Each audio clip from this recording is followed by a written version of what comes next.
into the danger zone. Hello! Today we shall be talking about / reviewing, whatever you would like to call it, Top Gun, the classic one from 1986. I actually never seen this one till just a little while ago, and I decided to watch that one and Top Gun Maverick back to back. And I gotta say, I'm very glad that I decided to do that. I was never into Top Gun growing up, and I found it on Paramount Plus, so I decided to give it a try. And I'm just gonna say I'm very glad I did, because this one is great, but I even think the sequel is even better. But anyway, without further ado, shall we begin?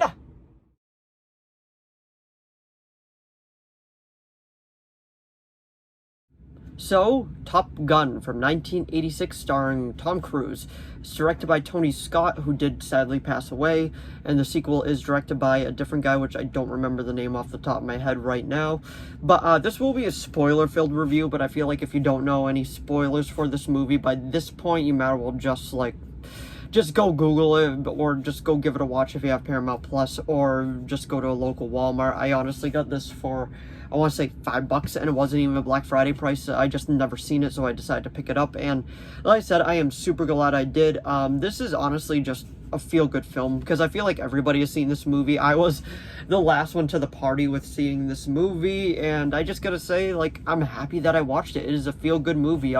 Say what you want about Tom Cruise, like you like him, love him, think he's just alright. I'm kind of in that middle area. I think he's alright. I don't go out of my way to watch his movies, but when a certain one does come out and it does pique my interest, I will definitely give it a watch, because most of the time his movies are hits. He just isn't my favorite actor by any means. But what it is in the Navy, when you're the best of the best, and then you go train for a pretty much a special ops mission, you go to Top Gun, and that's what they call it. And Tom Cruise is one of them, with his friend, I don't want to butcher it. I want to say it's Rooster, but I'm getting it confused with the sequel. Let's see. I am completely losing my mind on this one right now. But it also stars Val Kilmer, which is super cool because he's a great actor, and it's very sad to see what happened to him. But it's either Goose or Rooster. I can't believe I can't remember off the top of my head. I'm just gonna go check right now. So it is actually Goose. Rooster is the sequel.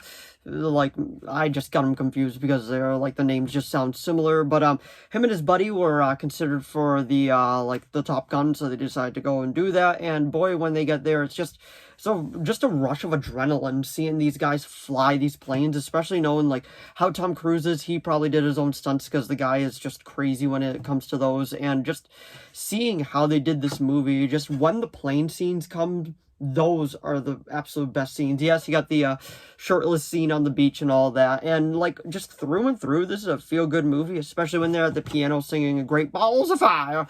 It's just it's a fun movie. But like I said, there will be spoilers in this, so if you don't want any spoilers, click off now.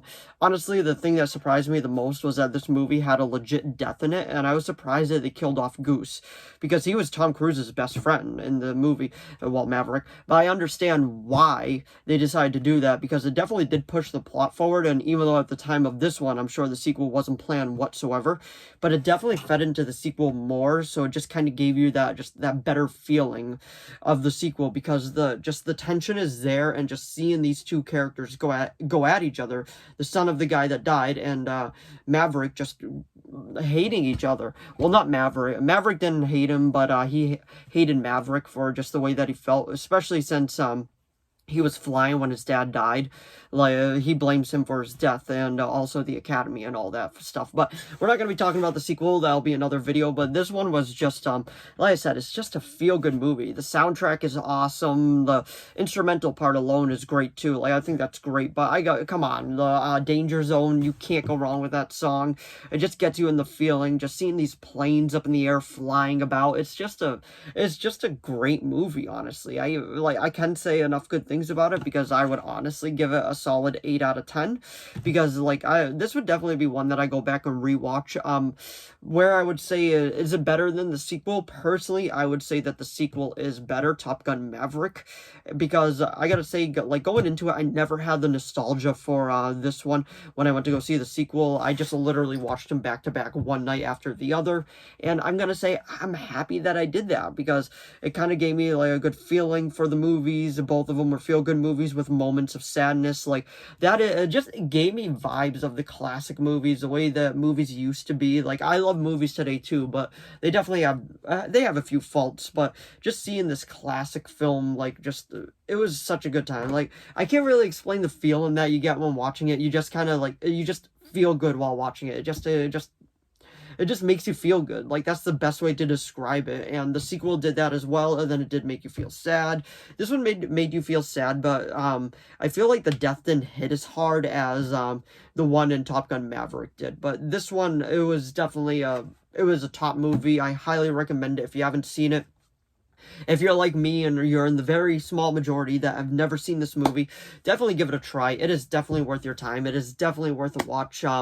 They did a great job with this film. It's also a Jerry Bruckheimer production, which isn't to anyone's surprise that he put out a good film. He also did the Pirates of the Caribbean films, so there's just so much you can do with this. But there has been talks about a third one, but personally, I wouldn't want a third one. I think it is perfect the way that it is. It doesn't really need a sequel. Like, 1 and 2 is perfect. It doesn't need a sequel, in my opinion. If you think it would be great for a sequel, let me know down in the comments below. But I feel like the second one ended perfectly, and this one just had some great fighter moments. Like, if I'm not even a plane guy, like, I obviously know a little bit about them, but watching this, it just like got me into it. It just got me like focused on the movie, and it was it was just a fun ride to watch. There's really no other way to describe it. And like I said, it is a solid 8 out of 10 for me, and I would definitely rewatch it. But anyway, that is my review of Top Gun, the original. And great balls of fire. I won't be getting that out of my head anytime soon. But anyway, if you enjoyed this video, please give it a like and a subscribe so I know to keep making more of these. If you have any video requests, please leave them down in the comments below. I'll do my best to reply. If I do reply, that does mean it is being made. As of now, I have 2 video requests, and they're both currently being made. But as I watch movies, I want to do reviews for them as well, even if they're older movies like this, or if they're newer movies like Megan, I recently just did a review for. But every movie that I watch this year, I'm going to try to do a review video for, so it's going to be a lot of review videos. So if you do enjoy this style of video, please let me know down in the comments below. And like I said, thanks for watching, and I will see all of you in the next video. Bye!